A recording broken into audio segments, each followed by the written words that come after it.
السادة رؤساء الجماعات الترابية التابعة لإقليم أوسرد، السادة شيوخ وأعيان القبائل، السادة رؤساء المصالح الأمنية والمصالح الخارجية، إخواني أخواتي الفلاحة ومربي الإبل، حضراتي السيدات والسادة، أيها الحضور الكريم،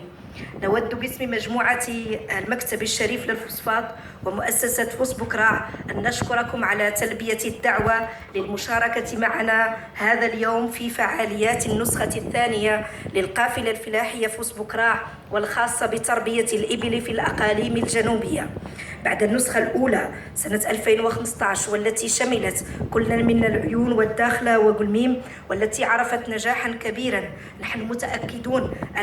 أنه سوف يتكرر في لقائنا اليوم كما كان الحال بإقليم سمارة يوم الاثنين الماضي، نظرا للأهمية القصوى لقطاع الإبل في الحياة الاقتصادية والاجتماعية في كل جهات جنوب المملكة.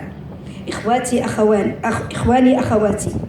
إن هذه المبادرة التي تعد امتدادا للقافلة الفلاحية التي أعطى انطلاقتها صاحب الجلالة الملك محمد السادس نصره الله وأيده في أكتوبر من سنة 2012، تنظمها مجموعة المكتب الشريف للفوسفات ومؤسسة فوسبوكرا بمشاركة مع وزارة الفلاحة والصيد البحري والغرفة الفلاحية للجهة والمهنيين. وقبل أن أتطرق للإطار العام للمبادرة وأهدافها الاستراتيجية، اسمحوا لي أيها الحضور الكريم